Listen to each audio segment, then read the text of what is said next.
We're back. How you doing, Sean? Episode 19 now. Hell yeah, now all is 19. All you Dark Tower fans will get that one. Yeah. How you been doing? You been doing all right? Yeah, I've been doing all right. Word. Do some painting and stuff. Oh, yeah. Yeah, Sean over here has some little tabletop RPG miniatures. Yeah, that's why I always make the D&D references all the time. Yeah, you'll see them on our... Actually, on page 102 of the player's Yes. He does not have a fedora, but he does have a... I do have a hat collection, though. Yes. What is that called? A type of like golf hat. The Tiger Woods hat, but the other way. A Peaky Blinders hat. What do you mean? Pork like pie. Yeah, pork pie hat. Pie, yeah. That's what it is. Yeah. I always thought pork pie was like probably a YouTube personality. I'd never heard them called pork pie hats before. I don't even know. Like, I feel like that term came out of nowhere in like 2012. Yeah. So yeah, a little bit of current events. I saw today that they found a radioactive wasp nest in South Carolina at a facility where tanks of liquid nuclear waste was stored. And don't come at me if I pronounce nuclear wrong. Nuclear. Yeah, dude. Don't George W. Bush me. All right. I'm from fucking Tennessee, and I was raised in West Kentucky. Yeah. So get off my nuts about my accent, dog. We just call them nukes. Yeah. It's fucking. Anyway, the nest had a radiation level 10 times what is allowed by federal regulations. Good God. Yes. So we glow in the dark. Yeah, dude. Ant-Man was reportedly found in the next room. Ant-Man and the Wasp. Sorry, what a terrible, terrible joke. Please don't sue me, Mickey Mouse. But yeah, pretty much they sprayed it with insect killer and removed it. So another raid by the U.S. government, except this one was just a can. Sorry, I'm full of terrible jokes today, guys. Yeah, so Cameron is on assignment. He's in California right now. Might as well be. It's like wars out there. Actually, it's just homeless R us out there, dude. Like, I have some family that lives in the north part of I want to say Mendocino County, up that way. So, oh shit. Yeah. Is it? I don't think it's Mendocino. I don't remember exactly where it is, but I know it's up there in the north, in the pretty part of California. Yeah, somewhere. Not the southern part of California. Yeah, so that's that. Watch out for fucking radioactive wasps if you live in South Carolina. So please be careful. I don't want anybody to get food. Especially next to a nuclear site. Also, a little housekeeping. I've been kind of digging into our modicum of metrics that we have on the audio side of the streaming. We do have YouTube as well, in case you guys didn't know that. Yeah. But we're not set up for video yet. Our YouTube is at Wicked Paranormal Team. Yeah. Hashtag coming soon. Yeah. We are going to start doing video episodes here pretty soon, so we're excited about that. I got to get my wardrobe together, get me a mani-pedi done, and spa day and stuff. Yeah, I'm gonna have to get my ears lowered, as they say. But after digging into these metrics here, we have listeners all around the world. Yeah. So, if you are a listener in Germany, Canada, Australia, the United Kingdom, Mexico, Japan, Brazil, Denmark, or Finland, thank you for listening. Please feel free to reach out to our email, and we might hook you up with something. Yep. Just let us know who you are. If you got any ideas or something like that. I got Google Translate at least. You can type it in whatever language you need to, and I got a pretty decent antivirus. So, yeah, you can get a hold of us, wickedparanormalteam@gmail.com. Yep. It's pretty simple. wickedparanormalteam@gmail.com. At Wicked Paranormal Team on YouTube, also on TikTok, Also on Lemon 8, it's all at Wicked Paranormal Team. Hell yeah. And then we also have a Facebook that is just Dead Time Stories, like the name of the podcast, as well as a Wicked Paranormal Team Facebook. Yeah. Because we do ghost hunts. And I know you guys have listened to the bonus episode. Yeah. You know what's up. Not to mention the merch is also Wicked Paranormal Team .printify. Yeah, we got some pretty sweet merch, dude. I've got a really cool t-shirt, Tennessee Orange, Pantone 151B. And I also have a pretty fucking sweet Dead Time Stories like crossbody bag. Yeah. You know? I thought it was going to be more fanny pack size. It's a crossbody bag. Yeah. Because it will go hip to hip on my wide ass. Wide, W-I-D-E, not white. Of course, if you're listening to this on YouTube, it'll be at the very end of the video. There'll be an advertisement for it. But if you're not, you can always go to wickedparanormalteam.printify.me, and it will take you straight to the website. Hell yeah. All right, so odd number episode. 19, yeah, you go first. 19, baby. 19. There's not really any songs about chicks being 19. It's all about them being underage, which is fucking creepy. Fuck, that's creepy. Yeah, it's like that one. Who sang that one? She's like, she's only 17. Yeah. Or White Snake Christine, or something. 16. Yeah, it's always like that shit. I never thought about that. That shit crazy, though. Made a song about banging a 16-year-old. Yeah, it's like, God, what the fuck? Calm down, man. What the hell? Sorry to get off on the pedo rant. Shit crazy. So this week I'm gonna cover something that's been kind of here in the news a little bit, but I'm gonna do a little bit. I've done a little bit more research than what is just in the news. You know, also some related topics with alternative forms of propulsion for motorized vehicles. So the first one we're going to talk about is Mr. Tom Ogle. So about 40 years ago, Mr. Ogle from El Paso, Texas, created a system for fuel efficiency to be used in any automobile. Now, he wasn't the first person to think of this idea. Like, he wasn't the first person to do this, and that will be a reoccurring theme. Sorry for the cough. Please edit it out. Tom Ogle created a vaporized fuel system which allowed a car to travel over 200 miles on 2 gallons of gas. So it's 100 miles a gallon. Wow. Right? Basically, he created this way to take the fumes directly out of the tank and run it through the inlet jet of the carburetor. But in order to do that, you still got to build some kind of pressure, and it's a very complicated set of hoses and filters, right? So in the late 70s, he met a businessman, James Peck. And Peck had an auto shop, and he's like, "Do your thing, homie. He throws money at it. He's like, "I believe in you. Yeah, do your thing. I've seen your prototype. Yeah, do it. Run it." In 77, a Times reporter wrote that the young inventor and his assistant drove the experimental car equipped with the vaporized fuel system to Deming, New Mexico. Yeah. What? The goal. And where did they start off at? Northwest El Paso, Texas. Holy shit. So the goal was to prove that the system. So they drove it out of state. He was going to prove that the car could travel 200 miles on just 2 gallons of gas, and that's what they did. That's crazy. Like they did that, and and then it was there's a lot of publicity and stuff behind it, and everybody was like, "Hell yeah, this is crazy." Then they got chased by Men in Black. Yeah. Well, when all of this came out during the 70s, there was an energy crisis. I don't know if I'm not old enough to remember that, but I've heard about it, and whatnot from people who were there. So a lot of corporations, at least one oil corporation and 2 car manufacturers, and even the U.S. Air Force expressed interest in buying these devices. Yeah. Ogle sells rights to a gas-saving device. According to the article, a company, Advanced Fuel Systems Incorporated, based out of Washington State, had bought the manufacturing and marketing rights for Ogle's gas-saving device. The contract specified Ogle would receive an unspecified amount of advanced money, 100,000 shares of AFS stock, 6% royalty on sales of each device. So they're going to give them a big-ass front. Yeah, 6% on each device.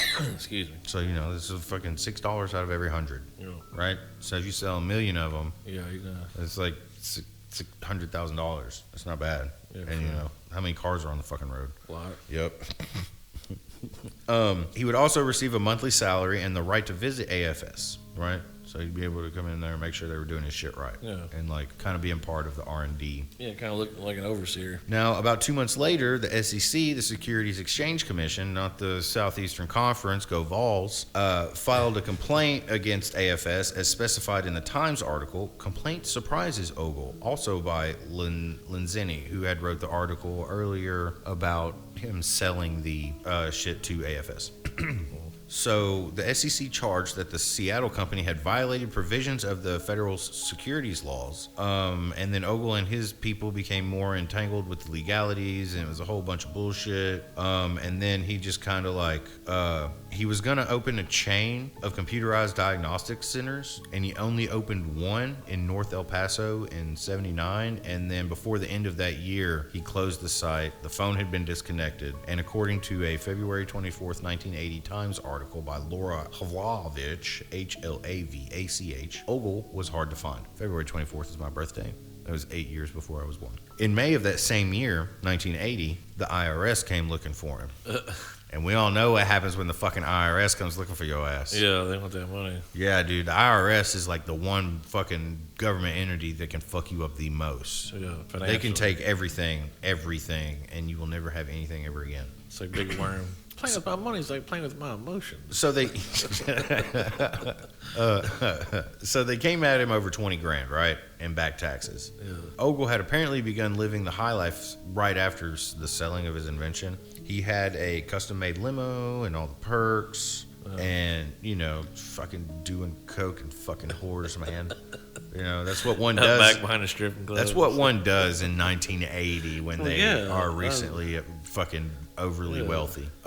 Take it to the limit. So, in April of 1981, this is 1 year later. This is about, like a year and fucking 2 months after selling his invention, right? Or no, that was, when did he sell it? In 1978. Okay, so in 81. So this is 4 years or 3 years removed from selling and making all that money. So he basically sells his patent and then lives it up for about 3 years. So the same lady that wrote the last article about the IRS, they reported Ogle had suffered a gunshot wound in his stomach near a bar in northeast El Paso. What? Somebody shot his ass in the stomach. Sounds like a cover-up of some sort. Someone smells fishy. Well, I'll get into that a little bit, because it is highly suspicious because he invents this shit and it's been buried since. So it's like if the patents go up, nobody else has the proprietary information. That's what I'm saying. Not even him. So even he would be denied. Yeah. Even though now the only problem is no one was charged for that shooting. The only problem is he knows how to make it again. Not only was no one charged with his shooting, but once he got shot before he died, police were placed as guards outside his hospital room. That's kind of crazy. Yeah, so it sounds to me like somebody was trying to clean up some loose ends. Because you got to think of it, you have a higher, even if it's a business. You know what I mean? Now, there's some other shit so Ogle apparently also had a gambling problem. At one point, he had sued a man who forced him to sign over 22% of his royalties to pay off debts acquired in a string of pool games. That's pretty... Yeah. Also, his lawyer described his client as a 26-year-old kid, a free target for anybody. He's scared of ... a whole group of gamblers and others, just fleecing Ogle, getting him drunk and taking advantage of him. Which is why he was leaving a bar, perhaps?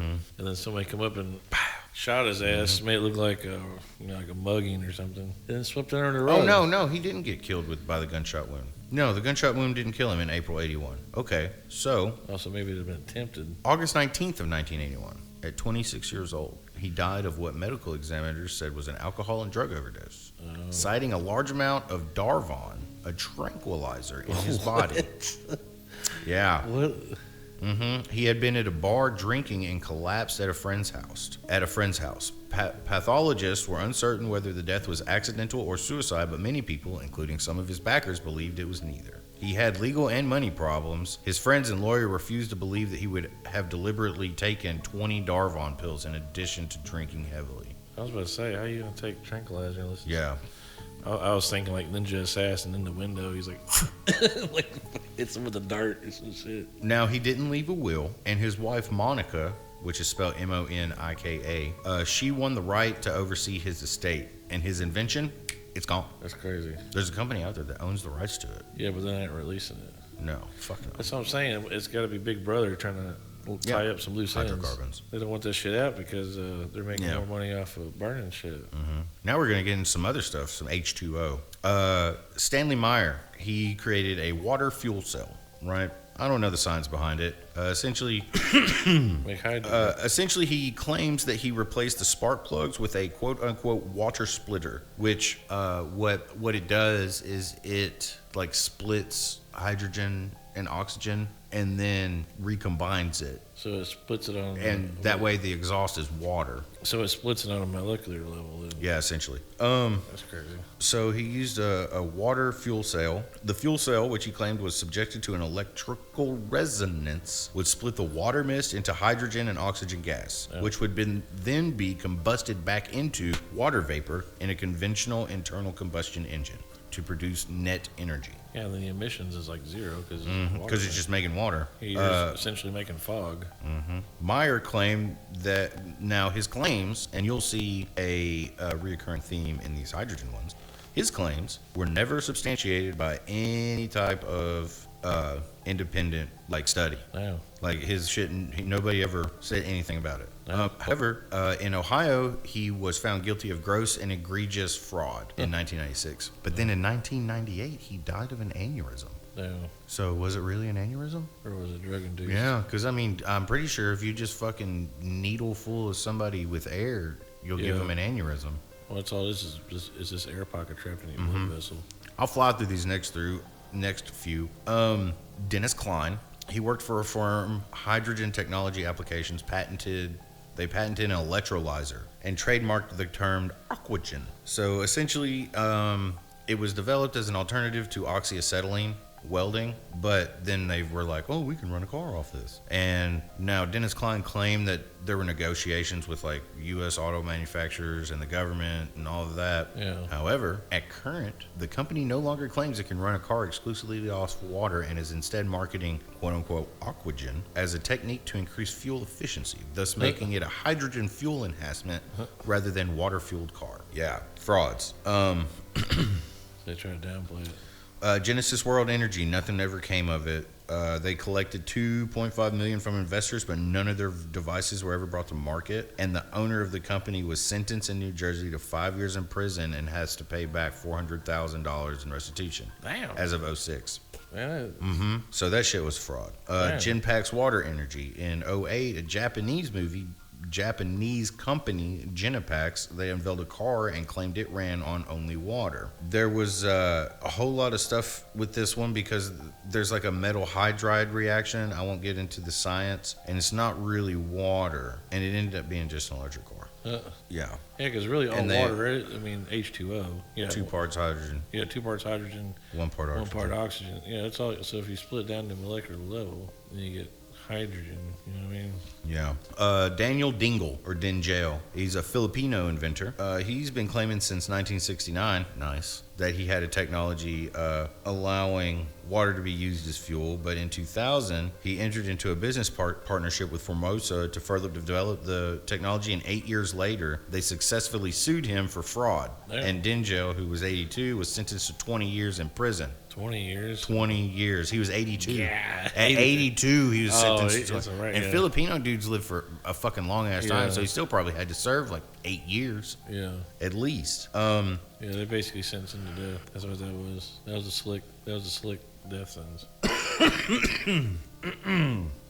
Yeah, and there's a few of those that just malarkey. It sounds like another loose end they had to tie up. Yeah, well, some of them are just bullshit, but also some of them are and it kind of makes you wonder though, maybe they were onto something and then they got too close, and since they got too close, they knew about something. They had to be, had a loose end. They had to go in there, What if the fraud settlement was just They sent some Jason Bourne dude to go get his ass. Right. Well, that brings me to the next gentleman on the list. This would be my final one. It's a different type of fuel, and this one is more current events. This is the current one. Mr. Julian Brown, an American influencer and innovator. Now, he developed a prototype for a plastic to fuel conversion device called Plastiline. Yeah, he's a young kid too. Yes. I think he's only 21 or 22, Yeah, something like that. That's crazy. Genius. Yeah. Genius already.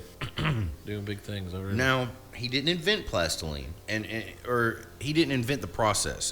The process is plastic pyrolysis, meaning it reduces the plastic to gasoline, diesel, and biochar. Oh. He was awarded an innovator grant for developing a small-scale system and using solar electricity and efficient microwave emitters to heat the plastics. So pretty much he took the process and innovated it. He made it more efficient. Yeah. You know, I don't know if you've ever seen or read The Expanse, but you know, the Epstein drive. You know, he made the fuel. This process has existed. It's just the efficiency of the process was not worth doing it. And what he did was it wasn't worth the work. So he kind of updated the technology with technology. Yeah. Essentially.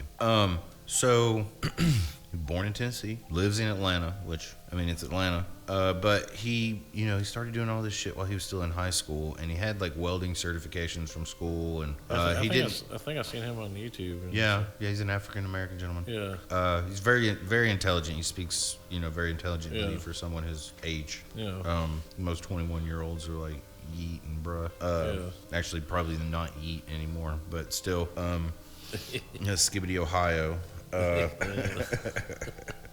So he pretty much taught himself how to do all this shit, like connecting all the shit and working with electricity and stuff. And he spent 5 years developing this, advancing this technology. And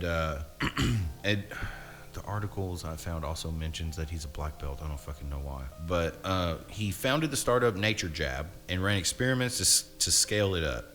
He showcased his homemade prototypes, TikTok, Instagram. Dude's got 1.3 million followers. Yeah. He also has had a GoFundMe. I don't know if it's still there. I haven't looked it up.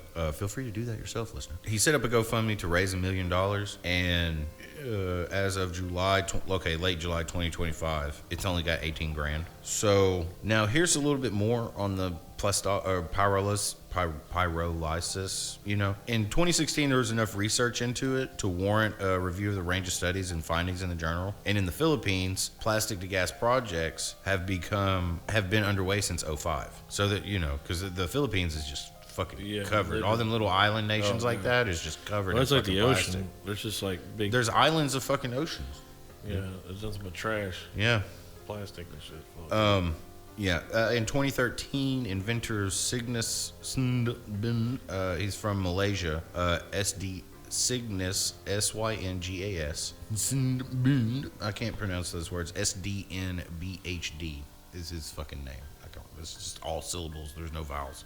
He applied for a Malaysia patent for a system that produced liquid transportation fuels from plastic waste. So, I mean, Julian's not the first person to come up with it. He's just done it. Now, on the 9th of July of 2025, the year of our Lord, Julian Brown posted a video on his social media where he expressed concerns about being followed and said that he was in danger. And in the clip, he says, "I don't know if I have long to live," and urged his followers to screen record it. He knew that Men in Black were after his ass. And then right after that, all social media presence.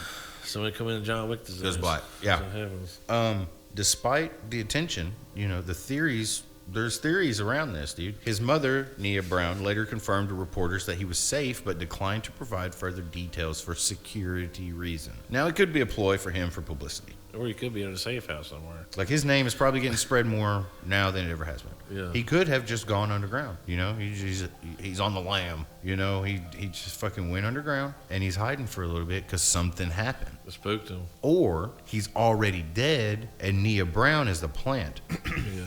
Because here's my thing. Here's what I got on the Wikipedia page and looked at this. And the only thing listed under personal life is Brown is the son of Nia Brown. That's all it says. Word for word. Brown is the son of Nia Brown. Or Nia, N-I-A. Damn. So. That's kind of crazy. Yeah. I don't know. Wonder. Break out the tinfoil hats. It's all you need to know is that's just the mother. Yeah, dude. Yeah. It reminds me of on Terminator, or the phone booth scene. He's like, "I'm sorry, but." Oh yeah. It's Do you have a dog? How's Sparky? Yeah. Oh, Sparky's doing fine. It's like, "I'm sorry, I think your mother's dead." Whole time she's like, Your foster parents. she's got that fucking sword hand. She's like, Yeah. like Terminator 3 was probably my favorite. Rise of the Machines. yeah, Yeah. Sorry, we're going off on a little. yeah. But it's okay. You know, we were talking earlier about how fucking sequels don't have cool names anymore, like Terminator 2, Judgment Day, Terminator 3, Rise of the Machines. Now it would just be Terminator 2, Terminator 3. Yeah. Suck on D's. Nuts in your mouth. Like, you know, you wouldn't even get that far. There's no cool catch fucking taglines. There's not like Independence Day. We were talking before the camera was rolling or the tape was rolling. That movie is just full of one-liners. Welcome to Earth. You know, like it's all one-liners, like bomb-ass one. In the words of my generation, up yours. I mean, come on, I could have been at a barbecue. You know what I'm saying? Like, the fat lady, I ain't heard no fat lady. You know, plus the best speech of all time. But like, movies don't have those anymore. There's no like solid tagline, one-liner, fucking. And if it is, it's like they intentionally make it super cheesy. They don't take it seriously anymore. Like Independence Day was kind of a cheesy movie, but they took it seriously. Yeah. And plus the special effects at the time were like top of the fucking charts. Yeah. Anyway, sorry to go on my Independence Day tangent. It's one of my favorite movies. What did you bring? Oh yeah, also in current events. Your subject last week, something to do with that, is unfolding as we speak. Yeah, as of today, wasn't it? As of I know I read the article today, but... today is what, the 31st? Yeah, the 31st of July. My friend Aaron Moody's birthday. Happy birthday, Moody. Yeah, shout out to Moody. Yeah, as of today, apparently the Annabelle doll that we were talking about in the last episode, in episode 18, is now disappeared. They don't know... it was 2 days ago the article was released. Yeah. So as of 2 days ago, this doll is just up and vamped out. Nobody knows where the fuck the spooky doll is. And the crazy thing about it is... all of it. It's terrifying, dog. The crazy thing about it is, since they come out the movie, people who haven't seen the real Annabelle doll are going to think it looks like that crazy-ass doll that was in the movie. Yeah. Because I've seen comments on the post where like, well, this ain't the Annabelle doll. This is the Raggedy Ann doll. Apparently, they don't know the history of it, really. Yeah, they just know Hollywood. They just know Hollywood history of it.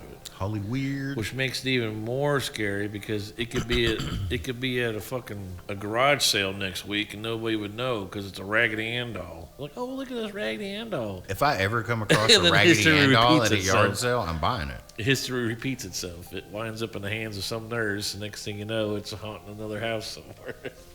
Oh no! If I ever buy a Raggedy Ann doll, it's going in a case. It's like that's how evil gets around, though. It just kind of like goes dormant and hangs out somewhere for a little bit. Mm-hmm.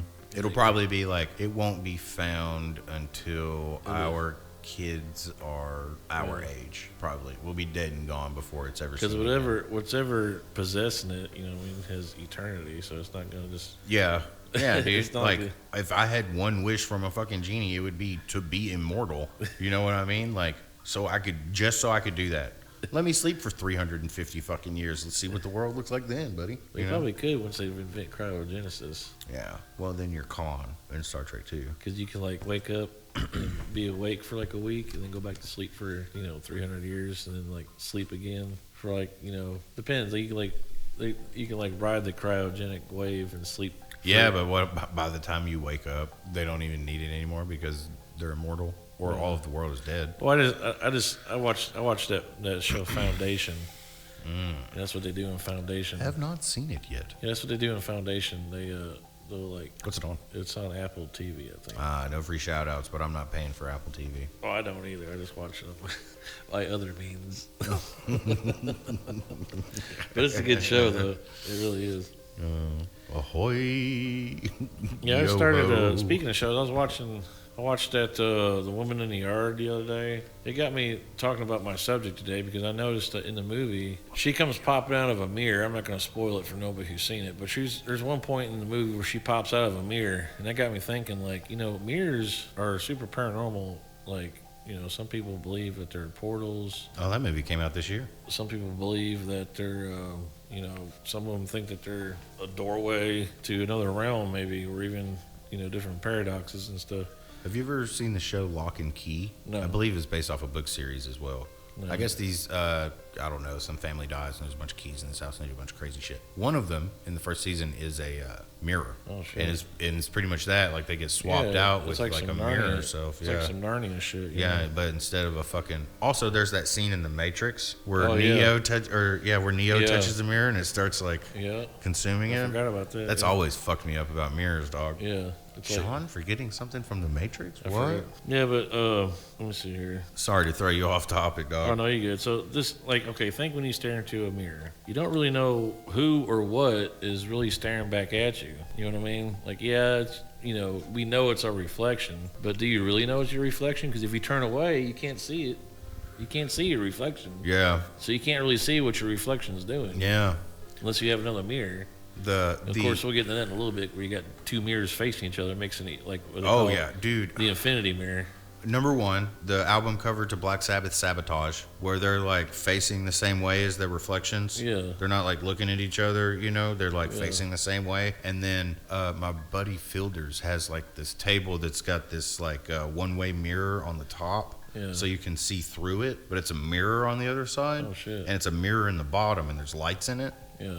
And it's the infinity table. Oh shit. Yeah, look at that fucking tripping balls. What always got me was a little kid when my mom, she used to do her makeup and stuff, and she had one of those makeup mirrors, like where it has a mirror on each side, and they fold in left and right, and you can also see one in the middle. Mm-hmm. Those are always freaked me out whenever, because you can see like it just keeps going like a long hallway. Mm-hmm. It's crazy. Yeah, mirrors are fucking. Anyways. So that's where we're going to start at. We don't really know, what the fuck is staring back at you. Yeah, really. room of mirrors. Is it like, let's see here. After this episode, you might just want to throw a sheet over your bedroom mirror. Let's just put it that way. Oh, we don't have one in the bedroom. Intentionally, well, that's good. Nikki will not have that's a mirror good, in the bedroom like that. Or at least your side ear at like 3 a.m. You know what I mean? You're looking at it like, what the fuck? Yeah, I don't want to see nothing moving in the mirror at 3 a.m. Hey, knock. Yeah. Mirror movement. Chinry the fuck out. Trifecta. You get up all to go pee at like 3 a.m. and you look at your mirror. Yeah, fuck all that. Dude, being drunk. Have you ever looked in the mirror while you were tripping? Oh, acid? yeah. Don't do that. It's a bad idea. Well, that's actually, I'll talk to that here in a little bit. That's actually a condition. Oh. Yeah, those innocent-looking slabs of glass that hang over your sink and wardrobe. Yeah, those. What if I told you that they're just not reflecting you, but they're watching, or worse, maybe inviting something in? It feels like the mirror's watching me. Yeah.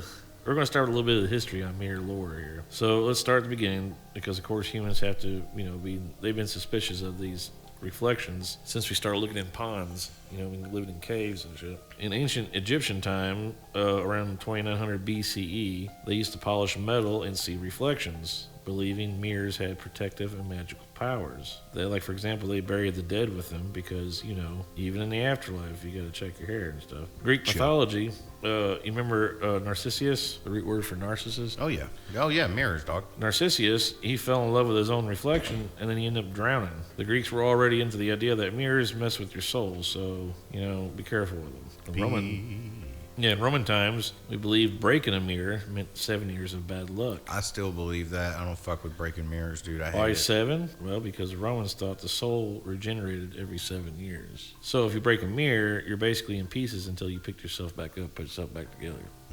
That's why they get the 7 years of bad luck if you break a mirror. In Chinese feng shui, mirrors were believed to redirect spiritual energy. If you hang them the wrong way, you're inviting chaos in. If you hang them the right way, you could reflect bad spirits back out the door, or either way if you want to come in. So that IKEA mirror that you get next time, you might want to make sure that you hang it the correct way, facing doors and stuff. So when we started to get to mirrors and portals, when did this actually take, when did mirrors and portals make a connection?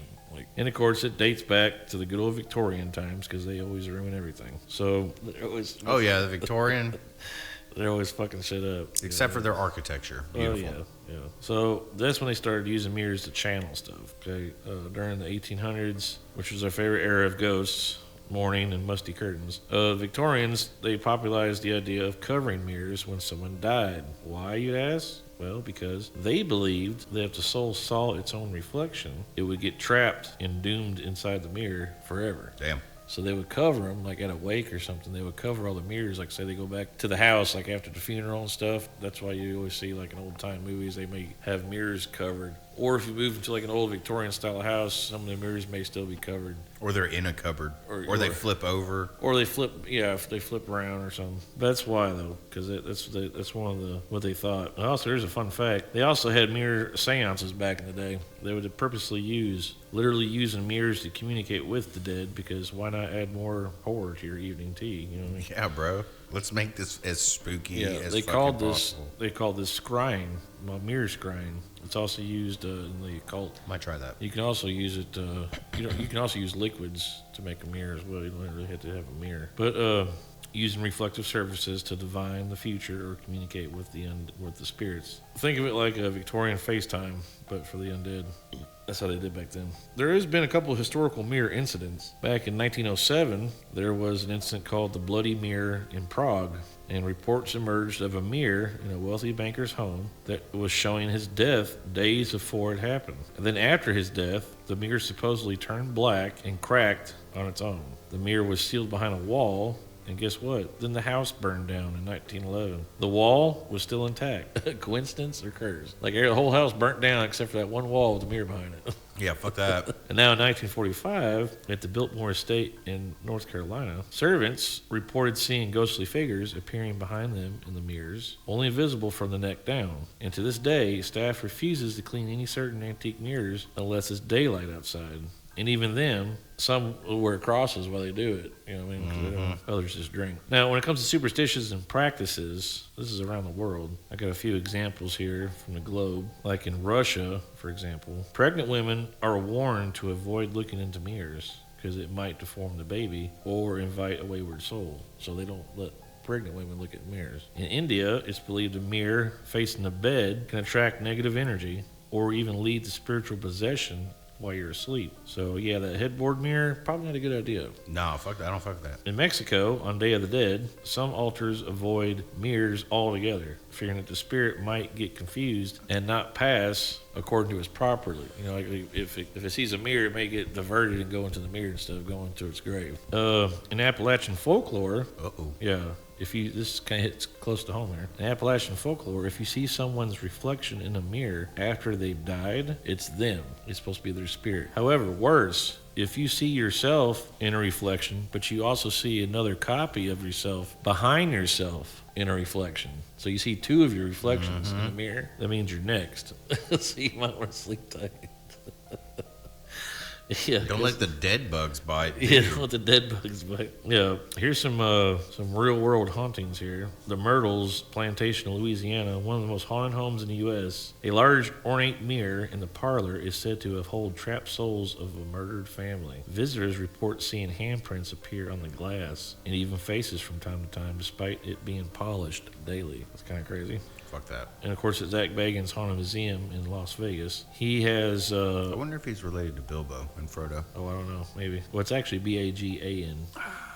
Yeah, not a GGI. I'm sorry for being an asshole, everybody. I'm sorry, guys. No, but he has what they call Dr. Kevorkian's mirror, and of course, I guess apparently Dr. Kevorkian, allegedly from his own van, from where he get him anesthesia first, and while he was doing the anesthesia, that's where his mirror was apparently. Anyways, people who look in the mirror have either fainted, vomited, or been scratched just from looking into it, which is pretty weird. This is in Vegas? This is in Vegas at Zach Bagans' Haunted Museum. Yeah, he actually has Dr. Kevorkian's mirror. Another one is the Bela Lugosi mirror. Bela Lugosi. Bela Lugosi, I'm sorry. Yeah, he played Dracula. Played Dracula, yeah. Yeah. You know he learned English phonetic, like he used the phonetic alphabet. Like he didn't really know English. Oh, shit. He like read all of his lines from a phonetic alphabet. That mirror, people say it's haunted. They say if you look into it, people have reported being nauseous, feelings of dread, and sometimes even strange whispering, which they call magic whispering. Where's that one? What does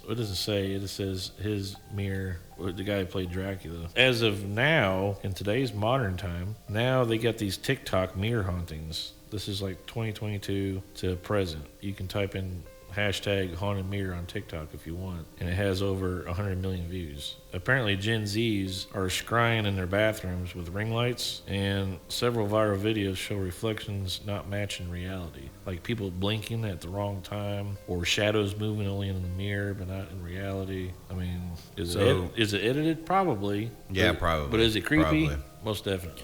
But also, you got to understand that there's these kids out here these days, they don't want to fucking listen. Yeah. So they just be fucking with shit they don't understand. Yeah. Even though people like us, who would be like maybe their older siblings or their parents, you know, or aunts and uncles, and we're like, yo, you probably shouldn't fuck with that. They're like, what do you know? And then they don't give a fuck, and then they go do it, and then for fucking clicks, and then guess what? Now you're haunted. And sometimes you just gotta let Jesus take the wheel. You know? Yeah, I mean, that's Darwinism. Speaking of Darwinism, episode 20 coming up. Next episode. Yeah. Sorry. Let's get to the scientific explanations here. Science, bitch. And the skeptical takes of it. Let's play devil's advocate for a minute here. Now, let's see. Psychologists point to what's called the Caputo effect, Caputo. This is kind of like what you're talking about earlier, like tripping acid, looking in the mirror and shit. Yeah. I've done that. You're like, what the fuck? Like, you're just staring at your own face. It's like rule one. It's like don't look in the mirror while you're on acid.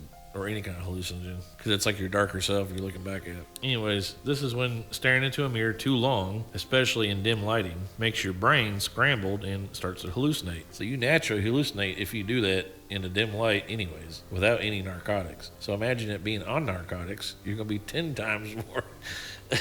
Depending on how many doses you've taken. Your face will start to melt, starts to warp, even look demonic. Totally normal, right? No, it's just your neurons freaking out. So it's just your brain playing tricks on you. Now, they also got sleep paralysis and pareidolia. I don't know if I'm pronouncing that right. I keep thinking doilies. That's also an explanation.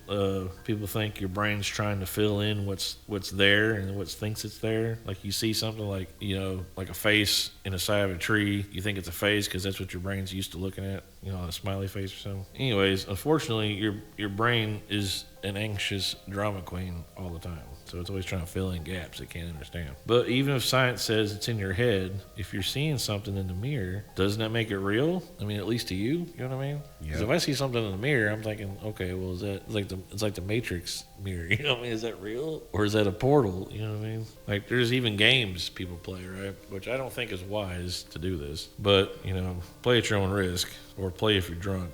For maximum chaos. You know what I mean? Or play if you're drunk for maximum chaos. Yeah. I've never heard that one, but I like it. You know what I mean? These are some, like you got the classic Bloody Mary, where you say her name 3 times in a dark bathroom mirror, and she's supposed to show up. And depending on the version that you've heard, she either scratches you, or she screams at you, or she drags you off into the mirror world abyss. The 3 Kings ritual, this involves mirrors, a throne, and a lot of sleep deprivation. You're supposed to contact a version of yourself, or it could possibly be a demon. Same difference. But basically, that's what you do. It's called the 3 Kings ritual. So you also got one called the Dark Reflection ritual. Of course, I'm not going to get into the basis of how to do it. If you want to dig that hole by yourself, I'm not going to advertise how to do rituals on here, especially on YouTube. But anyways, yeah, hell no, dude. We're not going to help y'all help us destroy the United States and the world. Yeah, just know that the 3 Kings ritual involves a mirrors, a throne, and a lot of sleep deprivation. And you can either contact demons or parallel versions of yourself. Well, I mean, that's like the rule of 3. Candyman. Yeah, Candyman. Candyman was in the Bloody Mary. Yeah. You know, 3 times in the mirror. You also got the what's called the Dark Reflection ritual, and this one you actually have to use a black mirror. But you're like, what black mirror? Their show? What the fuck is that? Ever watch that show? No, but a black mirror is actually it's actually a mirror that's been polished. You know what I mean? A black mirror. Well, there's several. I'm not going to get into what to use for elements to create a black mirror, but you need something dark. Sometimes you can use liquids, but the most common way is just like a polished metal. You know? Yeah. But the mirror is supposedly, so participants, you stare into this black mirror and you offer a piece of yourself, your soul, and the mirror is supposed to trap bad energy, but don't break it afterwards, because if you do, the bad stuff will escape. You're supposed to store all your bad energy into this fucking mirror, but if you break it, it's like breaking a fucking jar full of roaches. You know what I mean? Yeah. It's gonna fucking scatter everywhere. Yeah, it's gonna be some. Yeah, dude, it's gonna be like in the first Ghostbusters movie when they shut down the containment unit. Yeah, and all the ghosts fucking go everywhere. Yeah, dude. Yeah. Fuck yeah. Yeah, but that's basically what I brought today. Yeah, dude. Fucking mirrors, dude. There's So what did we learn today? Well, we learned that A, mirrors are creepy. And B, don't invent anything. History agrees. And TikTok made it worse. Yeah, dude. Always. Yeah, everything, bro. TikTok made it worse. Oh, vampires. Oh, yeah. The reason why they couldn't see their reflection in mirrors is because, like, they used to be made out of polished silver. Oh, yeah. I didn't think about that. Yeah, and that's why vampires could not see their reflections in mirrors. Alchemically, they couldn't see themselves. Yeah, I'm glad I remembered that, dude. Third time's a fucking charm. Yeah, baby.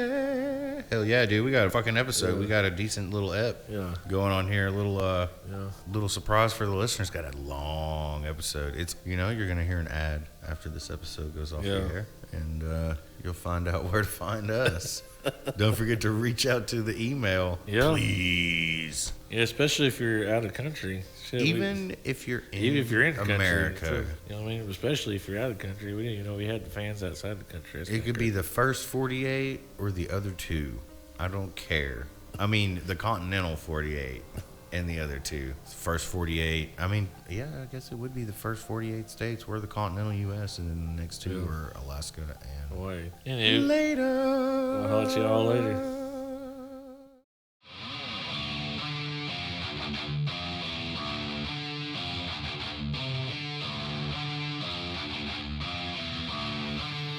Hey everybody, Chinry here with ads.